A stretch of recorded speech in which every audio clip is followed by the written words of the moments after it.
If you think about guitar solos over the years, what we're used to seeing is on stage you see someone hitting different guitar pedals with their foot, and then over time we started seeing a bunch of MIDI controlled, almost like towers of guitar pedals, because if Brad Paisley or John Mayer, they're out on stage, a lot of times they're not dancing on pedals. They have guitar techs backstage who can hit certain pedals for them, or they're doing something to a click track where MIDI is basically turning on a wah effect, a flanger effect, and so forth.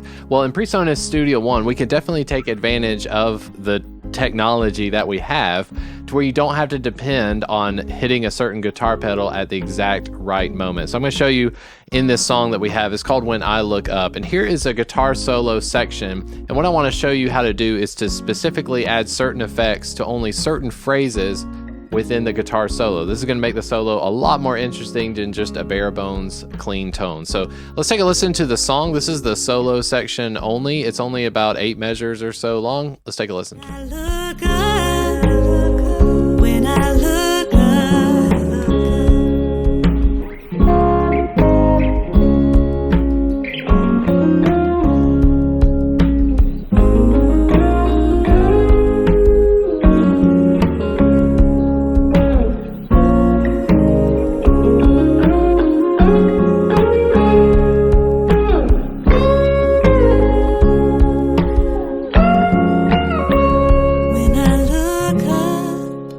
Okay, so that is the guitar solo, and if I just solo the solo section, you can just hear a little bit of the tone. It's nothing fancy. It's basically my Strymon Iridium and my Ibanez Tube Screamer getting for sort of like a gritty Fender clean amp. Here's what it sounds like.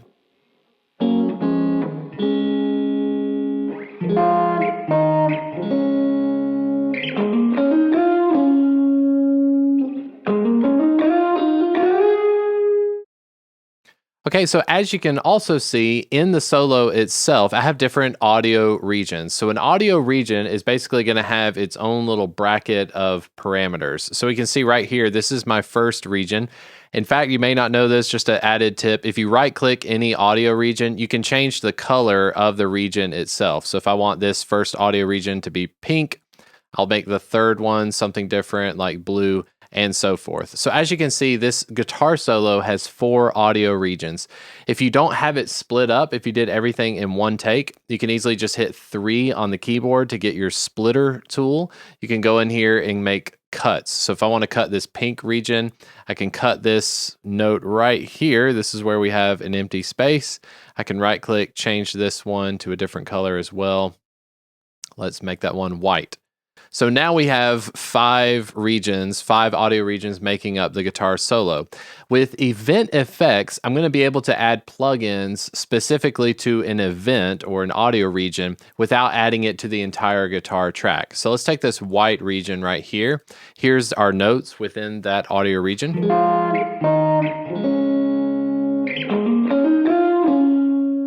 So if I click that audio region, I make sure that I have that audio region selected. Go up to the top left, you have your inspector tool. If I open up the inspector tool, down at the bottom below the fader, if you have trouble seeing this, it's kind of hidden, but look for this horizontal bar just below the name of your track. Make sure you drag this up. As soon as you drag it up, you're going to see what's called event effects, and we want to click enable. As soon as I enable it, it's going to ask me how long do I want this tail to be. So if you don't have a tail, this is very much like a reverb tail. A tail is going to make it kind of bleed into the rest of the audio regions around it. So if I'm adding something like reverb or chorus, if I don't want that effect to come off immediately, I will add a tail. For right now, I'm just going to leave it at 0.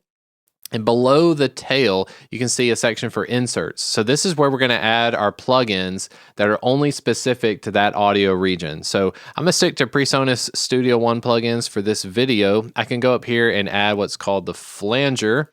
And then within the flanger, of course, you can add all sorts of presets. Let's just go with this one called Frog. I have no idea what Frog sounds like, but it sounds fun. So let's listen to that. Now, I've added that flanger. You can add as many plugins as your computer can handle or whatever is going to work for your song. But let's just take a listen now to that guitar solo. And specifically when it gets to the white region, let's listen to how it's got, all of a sudden, there's a flanger.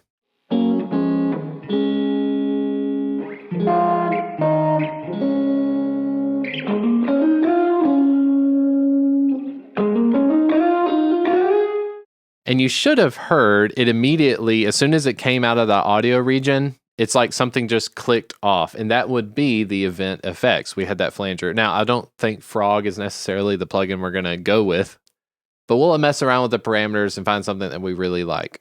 So I'm going to go up to feedback. Let's set this around 20%. The delay, can leave it where it is. The LFO amount, I probably need to decrease this a bit. And then the mix, I can go up higher on the mix for sure.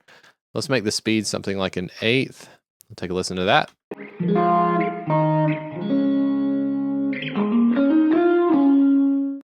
All right, that's a lot more subtle. So let's take a listen to the guitar solo again. You'll hear it on and off.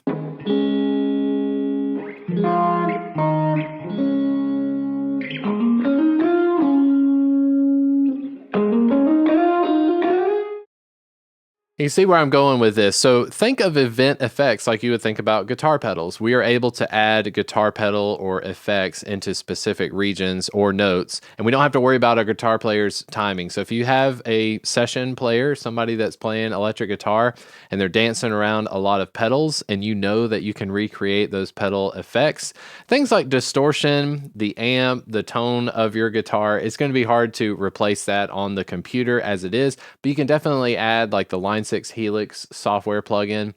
You can go crazy with these event effects if you want. Let's listen to it in context of the rest of the song. So here's the solo section. When I look up,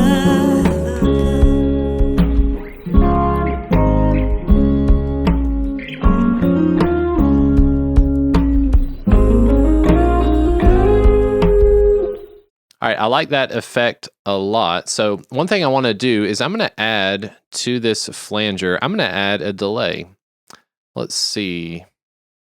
I'm going to go with groove delay. It's been a while since I usually go for the analog delay, but why not? Let's see. On the default settings, let's see what kind of delay we're getting.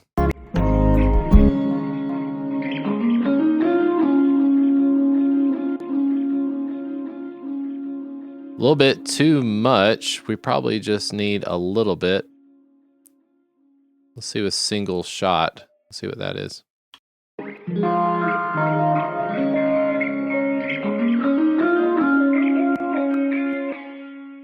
So with the groove delay, it's a little much. I'm going to go to where it has the tap 3 and tap 4. I'm just going to turn those all the way down so we're getting less delay there. Let's take a listen to that.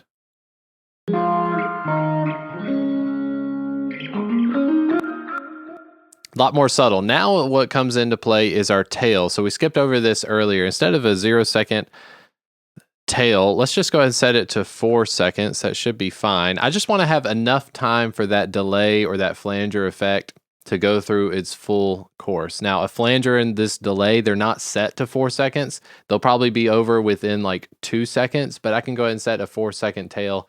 Not too worried about it. Let's listen to it now, just the guitar solo soloed.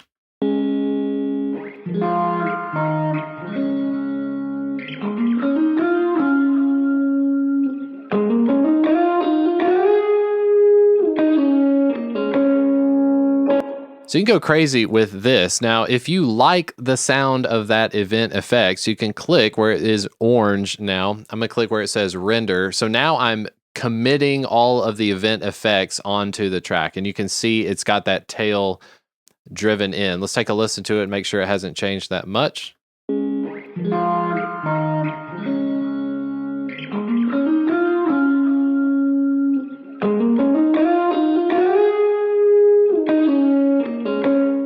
Very good. If I select that second region, I want to add another event effect, so I'm going to enable that. I want to add something really over the top, but I'm going to do it with EQ. So you can also, your event effects don't have to be things like guitar pedals. I'm going to take this low cut filter and just really drive it up. It's probably going to be really drastic, but point being made, we have the event effects happening now on this second region as well. So going from the white into the green.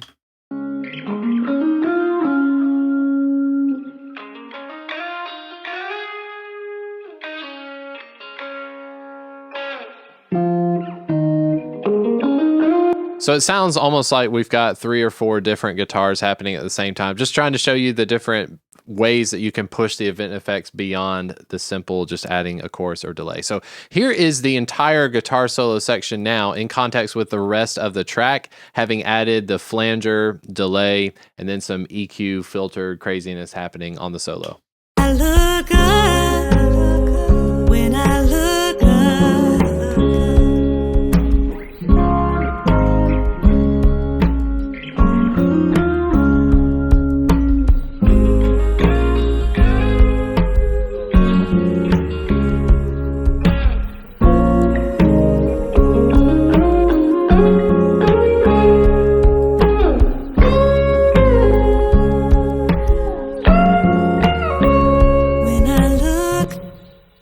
Open up the inspector tab, make sure you're using event effects all over the place. And hey, if you're getting into automation, this is a great way to kind of introduce yourself to using temporary plugins is a way I would word it. I hope you enjoyed the video. Best thing you can do to support the channel is hit the like and subscribe buttons for more videos just like this. Thanks so much for watching. I'll see you in the next one.